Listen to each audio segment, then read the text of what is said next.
You're listening to If You Know You Grow the podcast. I'm your host, Chantel Braley, and I have over 15 years experience in marketing, e-commerce, and really all things creative. I'm so excited to take you behind the scenes of thriving businesses, hear from amazing industry experts, and chat a little bit about the mindset that it takes to really succeed in this industry. Please follow, like, and subscribe so that I can continue creating amazing content for you and sharing these incredible stories. Let's get into it. Hey everyone, welcome back to another week. I'm really excited to have someone here who I actually have worked for previously. So joining me today is Emily Haydon, the founder of Revere Recruitment. And we used to work together back in the day at eSuite for maybe about 6 weeks, which was amazing because I got to meet someone incredible and work with incredible people, but also very humbling because I learned I am not made for the B2B marketing world, which I think you're either made for it and you're not. So that was not for me. But welcome to If You Know You Grow. Thank you. I'm so excited. I would love for you to introduce yourself because you'll do a much better job at that. So tell everybody listening or watching a bit about you and what you do. My name is Emily Haydon. This is about my 20th year in recruitment for the most part. That's been in retail, digital, e-commerce and around. Aside from that, I'm a mum, a gym junkie. We see each other at the gym at 5:15 most mornings and have a quick chat. Yes. And I think for Chantel's defense there, to put some context around that, I'm like, recruitment marketing is probably one of the most boring roles that you can possibly have from a marketing perspective. And I say that because the lead time to see any kind of result is so wildly different to what it is in selling a consumer product. So that is in no way a reflection on you. But also no one wanted to like or engage with anything. So it was tough because, you don't want someone to like the work that you've done because what if your employer thinks that, oh, you're leaving, when really it's maybe that we shared a cool insight or, there's so much education that there's a great value that was shared from the recruitment side, but it was so just sad. And also from brand side, you get spoiled. Whereas when you are on the business side, you have to pay for everything you get. It's a completely different experience as a partner as opposed to being in the brand, for sure. Yes. I don't know. It wasn't for me, but it was a great experience. We became friends. We drank mushroom tea together, not psychedelic mushrooms. Can confirm Chantel hated it. Yeah. Adaptogenic mushrooms. Definitely, you're a bit of on the woo-woo side of things, which a lot of the audience that listens is, I think, just from I feel like mindset and woo-woo tend to go a little bit together. I think they do. And I think also it's okay to be openly woo-woo now. Yeah. 1,000%. Yeah, there's a consciousness shift where that's actually normalized in the workplace as opposed to something that you kind of were almost embarrassed to say or bring to light. And I think though, even thinking about energy works or shifting my energy or, we have conversations about things in my personal life and some of the, I guess, seeds of wisdom that would be more on that energetic shift are actually more powerful than anything that is more tangible. In my perspective. Absolutely. Yeah. I think you're, from a personal development perspective, my personal view is if you are ignoring the energetic force that surrounds us all, you're missing a trick there. Yeah. I'm there's a secret weapon out there to be utilized 100%. And it's also such an uphill battle. When you are doing something that is not aligned, it is so much harder. Whereas if you just give up and surrender a little bit, everything's just easier. Yes. But anyways, we're here to kind of talk about careers and finding a job or finding team members and, sharing with Em that the marketing girl and the 7% of men that listen to this podcast are definitely people who want to succeed in their career and want to know more about careers. And then there are also a lot of business founders who just really struggle with the hiring side. And I think really no one knows it better than you because that is what you do 5 days a week. All the time. I can't even imagine how many phone calls you would have. Yeah, it is. It's a lot. Yeah, it would be a lot. But I want to chat about what a recruiter does. So, share with everybody, what does your week look like and what are you doing for people and for businesses? Oh, where should I start on that? I think there's there's kind of two sides to it. And if somebody was looking at recruitment as a career, I quite often liken it to real estate, where you've got to have a buyer and a seller, and you're kind of managing both parties all the time. If you are on the client side, where it makes sense to use a recruiter is probably two spots. So it's if you have really, really high volume roles, like if you were doing, hundreds of call center attendants or something like that, for heaven's sakes, you would outsource that. Or if the role is very, very niche and requires headhunting, that is extremely time intensive. And if you want to put the time in, absolutely go and do it. But there is an opportunity cost on your time, which, it will take you away from your core business. And that's when it makes sense to outsource. On the candidate side, where the value is if you have a particular niche or a skill set that you're in. So I'm going to assume a lot of you are marketers. When a recruiter reaches out to you, they'll be doing so thinking about not just this particular role, but to understand you holistically, because they'll be looking to put you forward for as many opportunities are aligned as humanly possible. And ideally to build a relationship throughout the lifetime of your career so that they can play a part in helping you move from A to B. Yeah, I think that's something that people don't get. And I don't know if I get it because I've had a weird journey. I don't actually know if I would have ever told you this at one point. I feel like this was like 2012, 2013. I really thought that my goal was to be a recruiter for just digital people. Why, I have no clue. But I think, always forget that. Yeah, I think because it was like they were like partying all the time. And it looked really fun. And like, there's all this stuff happening on LinkedIn. And we all know I like to have a little party. And I remember like being in an interview and they were like, it's champagne and razor blades, where like the highs are highs and lows are lows. And I learned really quickly that if I'm looking for a role, I always want to go with a recruiter as a candidate, because you get paid when I get a job. Like, what better incentive for someone to help me find a job? Because the placement fee, because at the end of the day, everything is, about that exchange, I guess, and service exchange. Like, they're not only, I think, can I feel from you, there's the personal investment for the candidates because you have such a care factor, but just also in general, like that your business doesn't get paid unless someone actually gets a role. So you are personally invested in helping this person find an opportunity.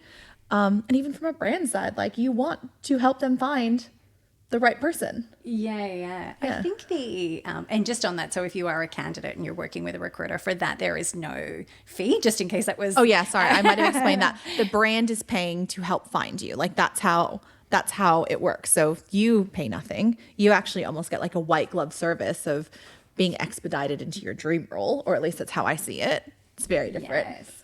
And I think too, the other part is that any agent worth their salt will be looking at not how do they fill the role, but how do they fill it with something or a match where it's going to be aligned long term. And the only way to truly know that is a really detailed client brief and getting under the hood of that and knowing their business and the personalities in that team really well, and how much do they align to the values and drivers of the person in front of them. Because if you don't work out in the role, that's bad for our brand. Yeah. And I think you can see it with, I'll watch you pick up a new client and you'll do the first role for them. And then 7-9 months later, you've got a whole other slew of roles because you were so successful at finding that one person that they needed. And finding one person that changes your organization, that is the right person, completely unlocks so many doors for growth. Absolutely. Like it is insane. But I think from my side, because I'm personally invested in watching you succeed, I see, I'm like, ooh, who's hiring? Oh, this brand. Oh, you now have 3 more roles for that brand. So that shows confidence, one, that the brand's growing, but it also shows confidence that you were finding the right people for those brands. Yeah, I think probably the difference in why that is. So we, as an agency, we don't measure traditional recruitment KPIs. So typically in recruitment, you're going to be measured on absolutely everything that you do. So how many clients have you called? Who are you cold calling? Who are you out seeing? How many resumes went forward? Like every single thing that you do is measured so that stakeholders have visibility over their pipeline. It's actually not in the interest of the customer at all. So the only thing that we measure is A, did we fill the role? And B, did you have a really good time? And so because there's no there's no unnecessary candidates in your pipeline because we're not trying to overly sell you anything or anyone.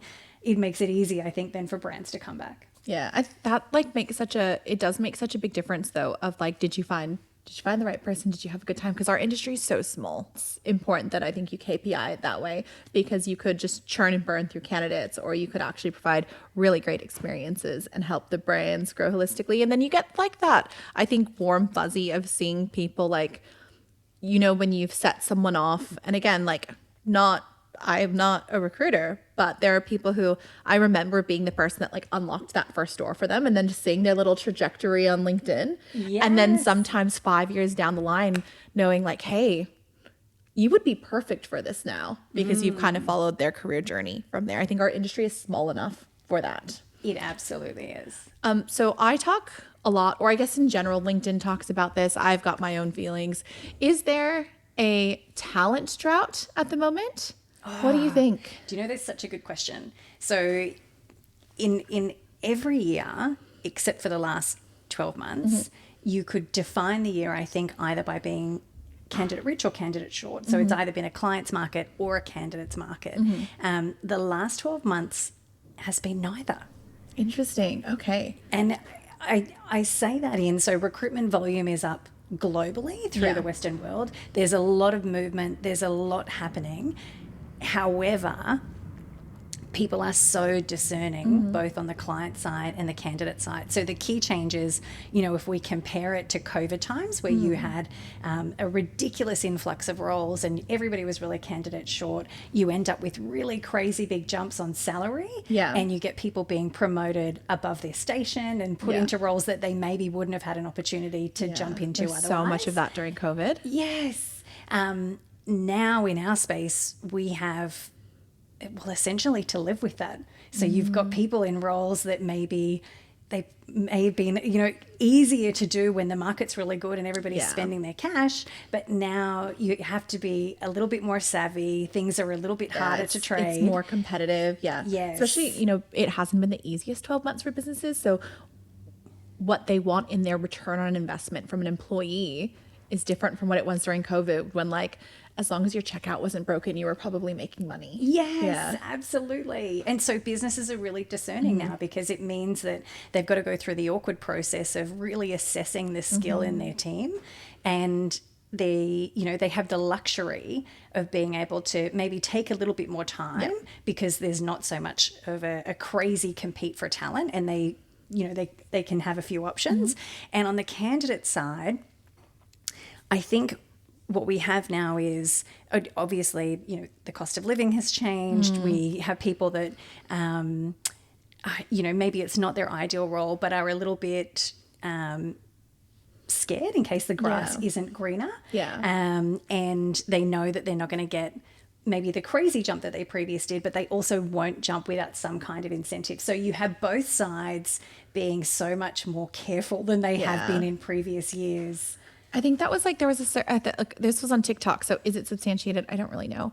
But there was this trend going around where it was a millennial would choose a job that had $100,000 higher salary that was an hour commute and 5 days a week in office, whereas Gen Z would actually ignore that offer because what's in it for me is different. And like, I think that's a psychological values perception of your self-worth. Yes. However, like that, I mean, even though that value perception is crazy, to think that the salary, something like work from home could actually change the salary and market. Absolutely. Yeah. I think we have this really wild phenomenon now. We talk about this kind of generational shift in what it is that people want. And, God bless all of these new graduates who come through knowing their worth, where I think it's really a little bit jaw-dropping for the rest of us is, chances are your hiring manager, it was written into policy and procedures that you had to be at work half an hour early unpaid. You had to stay half an hour later unpaid.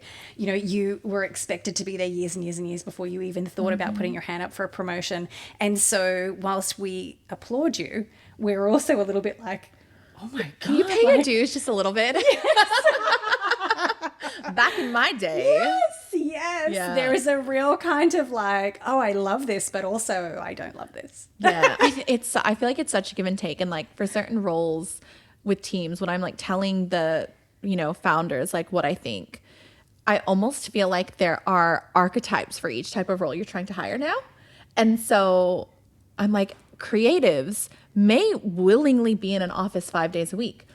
You probably don't want that because they are going to be extroverts. You will actually get less done. Whereas a really great performance marketer, they may really not be an extrovert. They may struggle just with the mental load. Like I think, COVID, we got used to not having the touch time. So it's a different level of fatigue. And so there's all of these like little considerations that I feel like didn't exist back in the day when you would just like, it's like that, the Kim Kardashian sound when she's just like, people just don't want to work. Like sometimes they just don't want to. Yeah. It's the how you work, not just what you do anymore. There's a way of being where we've all had this luxury of being able to decide and choose, which is so divine. Yeah. But from an organizational perspective, it's probably a little bit confusing in terms of how you roll that out. Yeah. I feel like it's always about finding the balance between them.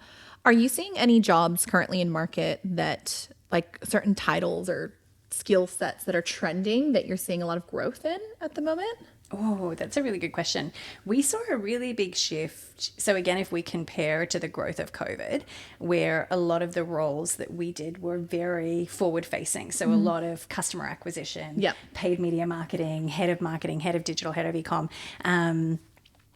When trade got really tough, a lot of the role focus actually switched really quickly to back of house. So suddenly people want to look at finance. They want to look at operations procedures, lots of, product design and product optimization pathways. So that shift, I think, and then a big shift towards retention marketing, CRM. Yes. How do we keep all these customers that we've paid for, because getting new ones is getting really expensive. Yeah, it's so interesting that you say that about the shift in like the operations and finance, because I think like as someone who I'm always the last person out at drinks, I feel like I know all like the people. Operations is actually a even hard place for me from a referral standpoint, because I just feel like they're less involved. Like they are back of house. I feel like I don't have many operations people on LinkedIn. They're not talking about they're not doing this. So it's completely different. So if someone's like, you need to find an operations role, be like, I don't even know where to start. It's so outside of the scope, I think, of what I've seen. Whereas marketers are really good at literally marketing themselves, putting themselves out there very, very vividly. Do you think at the moment, like, you said briefly about like the salaries and everything that's happening with that. I know that you're working on a salary guide, which will be out at some point. I don't know if it's going to be out when is it coming out? A little offline. Do you know, I think it will be out probably end of this week. Like our very last page is, we're just doing it will be live then. So, all right. So I want to shift to chatting about salaries, because salaries, I think, as women, talking about pay is so uncomfortable, and I am so big about even educating my team members. This is how you're going to ask for a raise. This is what you're worth in market. I've probably downloaded your salary guides an embarrassing amount of time, actually, because I never like keep the file, so I always just go back through the link to re-download it. But like I literally think like every single brand that I work with has your salary guide, because like you need data to inform a decision. And I've never known Glassdoor to be accurate. Like I've worked at places where Glassdoor said, this is what someone's being paid. And I'm like, I know what everyone gets paid, and I don't know where those numbers have come from. So salary and talking about salary is really important. Em will have her salary guide live. So before we get into this, where can they find a salary guide? Where can they find your salary guide before we talk about salaries? Head to revererecruitment.com.au. Okay, revererecruitment.com.au and download the salary guide. This needs to be like your like confidence data check for this week, because it is a tool that I use every single year that you've made one in the time that we've known each other. But I want to chat about salary, and what have you seen salaries do currently in market in the last 12 months? So we haven't seen the huge incremental jumps that we've seen in previous years, but we do still see jumps. And I think from a front end perspective, probably the areas that have had the most attention actually are like content creative, social media. I can see when there's a certain job, like my theory is because of volume, that it's someone in Jay Wright's group has said that this role needs to exist, because then everybody would be like, what do you think about this, Todd? I'm like, it is brand new. Let's try to Frankenstein somebody who can do this for you. But I feel like I can always see that. So content has been a big shift. Huge. Yeah. Absolutely amazing. Which huge. is, I actually think is overdue, because that used to be the place that like the content got no love for a really long time with growth, financial growth. Like whether it was a content creator or graphic designer or anything like that, like they were stuck on the bottom of the barrel just above minimum wage for a lot of years of my career. Content is now well and truly king in terms of salary. So. Stunning, which is wild, because a couple years ago it was, you could be a very average e-com manager and make a killing. Yes. Do you feel like the maybe like more data driven or performance roles have stagnated, or what's the area that's become a bit more flat? I think they had a better year-on-year incremental jump in previous years. Okay. You're still not going to get a performance marketing manager for cheap. Like no. And if you do, they're not going to be very good. Yes. Yeah. But I think there are certain levels. Where actually is really high or getting harder, I think, is the junior end. Yeah. There's a really strong expectation from graduates around what they're willing to spend their time on and whether, and so it's really hard to get somebody for the salaries that we used to when they're very first starting their career. Well, I mean, I remember at Petal, there were people who were like, you were like 5% above minimum wage. And like, that was awesome, because it meant you had salary and you had benefits. And those were things that you didn't receive at that time. And it was really exciting. But I know that's very different now. And like, I mean, it's hard. It's that fine line between like value what you're worth, but also if I'm interviewing someone for a brand new role for, when I do recruit for some of my clients, which is like few and far between, but when I help them, and someone's like, so how much content am I going to be doing versus strategizing? And I just want to be like, ma'am, this is your first job. You got to be hands on the tools. We've got to work together on this. So I feel like there's that disconnect between Instagram versus reality. I actually think it would be a real USP for people joining the workforce now to just work your guts off like it's the 90s. Yeah. It would be a real differentiator. And I don't mean that in a really like derogatory way. Yeah. I just mean that because we think so differently about work now that, if you've got a hiring manager who had to slog their guts out in the 90s, I actually think you would get really high personal resonance. Yeah. Yeah, definitely. I think that would go a really long way in terms of pushing you forward. I think even though in terms of like personal development for team members, I'm like, do you have a will level or do you have a skill level issue, right? Yes. Is it a will issue? Is it a skill issue? If it's a skill issue, I will do anything to correct it, because to me that's just investing back in somebody. But I can't change your will. I can't change your drive. I can't change your motivation or your values, because that's ingrained in who you are. And I don't know, I think I have the privilege of, I actually think genuine, especially because I do so much brand marketing, I have the job that is the most fun job in the world. I love it. However, sometimes it comes with weird hours and weird tasks, and like there will be a 12-hour workday. There will be days that I ask you to steam clothing, but then there will also be days where you get to go to a concert and you've been paid to do it. So it's kind of like the give and take, right? Or you get to be on a really cool photo shoot. So I feel like sometimes that gets missed by people who are first in their jobs, of like, it is the balance of you're going to do some of the crappy things, but also you could be working at a call center. That would actually, I'm sorry if anyone works at a call center. I'm not saying anything bad about your job. It's just like when I think about what I wanted to do with my life, like I've actually worked in a call center legitimately while freelancing because I couldn't get a job in marketing. So it blows my mind that people get so picky when the jobs used to be so few and far between. Yes. Yeah. Particularly locally too, where years ago we didn't have the volume of really inspiring brands that we have in this part of the world now, where all of these great makers and creators have come up and Queensland, you're spoiled for choice here. I think in terms of like, there's so many cool brands that you could work with at so many different levels. Yes. Yeah. But for years, I think maybe, just a handful of. Yeah, there was like 3. Like literally, if you wanted to work online, you were working at one of these 3. And I think that they're still good. Again, there's the archetypes that work for certain brands, and that's awesome because it means you're a part of their brand values. But doesn't work for everything. I do think when someone's early in their career, and I actually want to know like how you, I don't know if you even have opinions on this. I sometimes think starting with that company that's healthy enough to have a budget to invest, but isn't so big that you get siloed is actually a really cool place to jump off your career. Oh, 1,000%. And I think if you're struggling to get that first break, regardless of whether it's a big brand or smaller, I can tell you it would be so easy to differentiate yourself by doing a couple of really small things. So say, for example, you wanted to kick off in content or in social or in something that's visually creative.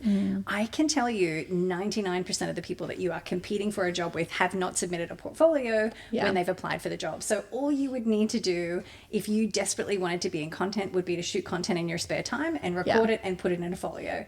Like that's, we just want to get a visual sense of who you are. And it's the same if you want to do written content, then collect the pieces that you write and showcase those when you send it in, and don't send an AI cover letter, like actually write so we know what your skill is. Like do the thing before you're paid to do the thing. Like otherwise we have no evidence that you have the motivation, the drive, It's such a gamble because sometimes you can get 300, 400 jobs, especially for like earlier in the career. The earlier the role, the more applicants for that role. Yes, there are people who have no experience and didn't actually look at the job because it's too easy to apply for a job now. Yes. But still, if you can see that someone can do it. Absolutely. Ultimately, the company wants to know that you're worth investing in.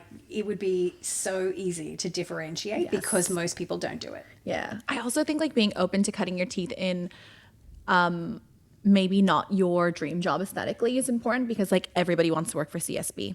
Everybody wants to work for Dish. And I think those are really great companies to work for. And, I have ex-team members who are still there and they're all incredible and they love it. But I imagine the 300 to 1 ratio we were just talking about might actually be a 1,500 1 ratio for those brands. So like cut your teeth in the brands that, maybe they're just a little bit different, because not as many people want to work for some of those brands. Shifting maybe a little bit from kind of the candidate side and more to the brand side for the brand founders that are here, like what are things that you think you help them with, like cutting through the really sometimes the BS and the stress of hiring? Like, how do you do that? Oh, give me 2 seconds to my elevator pitch. This was clearly not on the questions because I realized I actually am so pro the work that you do, because I know the stats behind what it costs to go wrong. I've also watched it go wrong a lot of times. And like when people are worried about hiring, like why would you not go to somebody who literally has a proven track record of nailing it so many times? But like genuinely, like what is different about what you offer to, the brand? Ooh, okay. So if I was going to pitch to a brand right now, some of the stats we might roll out. So our database in Australia is about 16,000 now in the retail industry. We know everyone. Yeah. So it's, and I think what we can offer is access to people that you maybe don't ordinarily have direct access to, and we can benchmark them against everybody else in the industry. So we can let you know, like, is that actually, is what you think their skill set is their skill set, or is there something else that's amiss there? I think the beauty of if a candidate has decided that, yes, they are going to be headhunted and they'll accept that tap on the shoulder and they're going to go through the process. When you're an external party, you can ask the questions that the employer can't ask.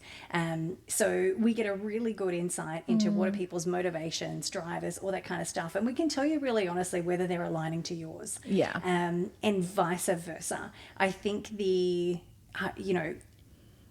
sometimes that I think as well, clients will come through with a brief that is kind of a little bit of everything or not fully formed, and then want to know, like, how does that actually translate in market? What does it cost? Does it exist? Is this a unicorn? What does that look like in other people's businesses? And we can really honestly say, actually, do you know what you're recruiting for is 4 different people. So of that, like what's going to move the needle for you the most in the business, or truly where are your pain points? But I think Yeah, I don't know. I think it's just the ability to get in, truly understand somebody's business and go, do you know what? This is the person that you need, and here is why. And I'm happy to back myself on that. Yeah. I think like I also feel like again like you actually know everybody, and I think it's so interesting when people are looking for jobs. It's sometimes hard to explain like why something didn't pan out, but I think like you know the company, you might even know the person, and sometimes knowing that why a little bit more honestly and transparently could be a great thing, because there are certain people that I know that haven't worked out at places, but I still wholeheartedly would recommend because I know the nuances into like why they worked out. Maybe they went for a job that wasn't quite right for them, or maybe the culture wasn't a fit, or all of those reasons aside from someone just not being successful in certain things. Because Oh, I think that people 100%. forget how much culture is one of the biggest parts as to whether or not someone is successful in an environment. Absolutely. Yeah. And I think we've had that a little bit recently where we've had to go into bat to say, do you know what, this wasn't the right role for this person. But I think you'll find they've had 100% attrition in 6 months. I'm not sure it's a personal issue. Yeah, exactly. Yeah, yeah. I'm not sure it's about that particular candidate. I think there's probably more, broader market data there that would suggest they've got bigger issues going on. Yeah. And again, like people are pickier now. So I expect people to be a lot more comfortable with leaving, you know, or just saying, hey, this isn't right for me, or 3 months in looking for something else, because the job market has been so, you know, employee's choice. It means that people like what you think about, oh, they need to have lasted somewhere for 2 years. 2 years in e-com, if you think about the last 6 years, is actually a wild time. Do you know I've got a crazy stat on that for you? Yeah, So what is it? the average tenure for the entire retail industry in Australia is 2.1 years. Wow. And when you think about that, it would be really easy to assume, well, naturally, because that will include things like store-based roles Yeah. or graduates that are early in market. And one of the things that we did in this year's salary guide was break that down by role. And we can tell you your head of marketing is likely to only stay in your business for 2.5 years. Your head of e-com is only likely to stay for 2.5 years. Your CEO, I think from memory was 3.4 years. So it's not a junior issue. No. This is an industry of people who are really hungry, are Yeah. really motivated. They want continual development. They want continual challenge. And yes, you may have a retention issue with your customers. You now also have a retention issue with your employees because it's not about them being juniors Yeah. anymore. This is at every level of your organization. You don't have a lot of tenure. Yeah. And also, like, why wouldn't you, as an individual, like, why wouldn't you chase an opportunity that's going to better serve you? Even if you love where you're at, like, why wouldn't you do that? I actually had somebody tell me after leaving Petal, and I was at Petal for 3.5 years. And then I think I had my like 6 weeks at eSuite, because I was like, oh, I don't know if this is for me. I went to Lovington, and then I went to NH. And then they were like, wow, you're really hopping around a lot. And I'm like, no, I actually don't think I am. I've done 3.5 years somewhere, and I've just now done another 3.5 years at NH. You are well tenured, lady. Yeah, but it's one of the, I'm like, I'm above the average. But also, like, isn't it a good thing that on both sides, that if you're not in it, that you call it? Because what's the point? It's a relationship. What's the point in being in a relationship that you're not in? Absolutely. Go get fulfilled elsewhere, you know? Absolutely. So it is. different. And it is like exiting a relationship. Oh, Good, bad, or indifferent. You know, there's Yeah. always some kind of grieving process on the other side. leaving NH felt like a breakup to me because I'm in contact with them every day. I still love the team, you know, and I can sit there and know that I have something so exciting on the other side, you know, my consulting single era, which is like the equivalent of being single, it feels like, because I'm like dating all the time trying to figure out where I'm going. But like, that doesn't mean I'm not going to mourn what I lost, you know? Absolutely. So it's so different. So many parallels in life at the moment. What's one piece of advice that you could give somebody that's looking for a role right now? I know you talked a little about like, don't let AI do your stuff, like be more particular, but if someone was like, I want a dream job but I need to find it, what would your advice be? Oh, probably two things. So one is get razor sharp on what's important to you for your next role. So you don't need to know the elements of the JD per se. If you know some of them, that's great. But there will be JDs out there that you've never seen, that have never existed. So just be really particular around what it is that's most important to you in your role. The second thing is you're going to take that criteria and SEO the shit out of it. So make sure it's all over your LinkedIn profile. If you've saved your resume to Seek, you're going to put it there. Like, you want to be found for the things that you want to be found for. And there are people like us out here scouting. We're on LinkedIn all day, every day, hunting for people. So make it really easy to be found. Oh, I have so many recruiters so much to be like, I want to chat to you about this. And I'm like, maybe this is the bucket of people that you're saying aren't very good, because it's often jobs where I'm like someone will approach me for a head of operations. I'm like, why would you ask me? Like, literally, like, why would you, like, yes, Because you've got GM in your title. Yeah, I get it. But also, if you look at me as a GM, why would you ask me to be a head of operations? Because I didn't put any of the keywords about GM into my title that would be operations. I don't want to touch the 3PL. Yeah. I don't want to focus on logistics. I don't want any of those things. And you know what? They don't exist in my description, even though I would have overseen it. You know why that is? You know how it's really easy to like just hit AI apply now on one side. It's also really easy for the recruiter to do the same, because LinkedIn and Seek will always like shoot you this algorithm of being like, here's all the keywords from your job. Here's the people that we've pre-shortlisted for you. And they can just like write one template message and send it through to as many people as possible. The results are hilarious though. Like, I have a head of e-com role that I'm working on at the moment, and all of the LinkedIn results that it feels are best suited are like head of finance, head of operations. So because it was at an e-com brand maybe, Yes. So it's easy to be lazy on both sides. Yeah, this is where the machines haven't done the learning yet, so we'll get there eventually.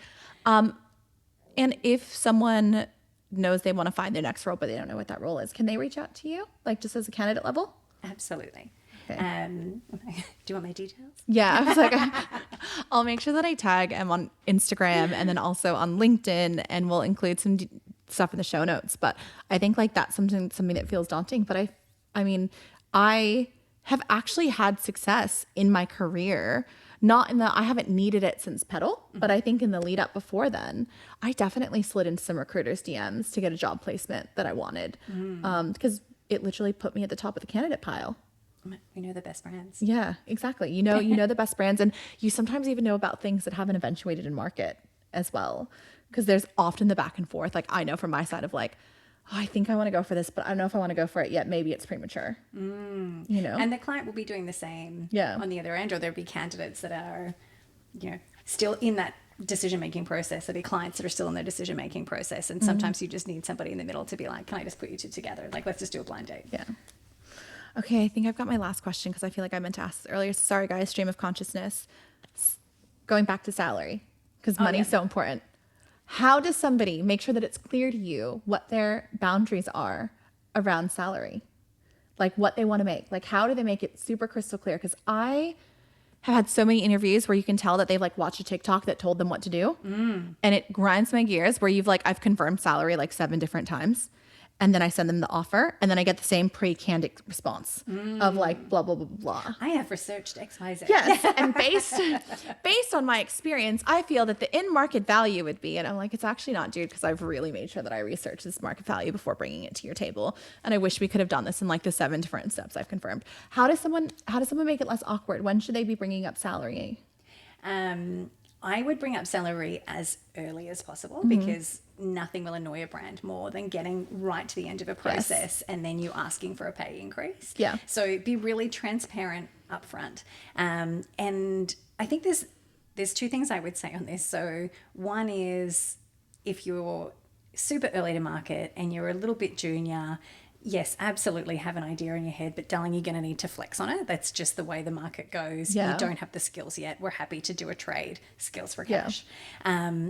On the flip side, if you are tenured in this industry, salary is really difficult for lots of people to talk about, but it is especially difficult for women to talk about. And I can 100% tell you, women will flex on their salary so much faster than men will. Yeah. So if you are a woman and you are listening, the time to negotiate your salary is when somebody asks you, are you negotiable?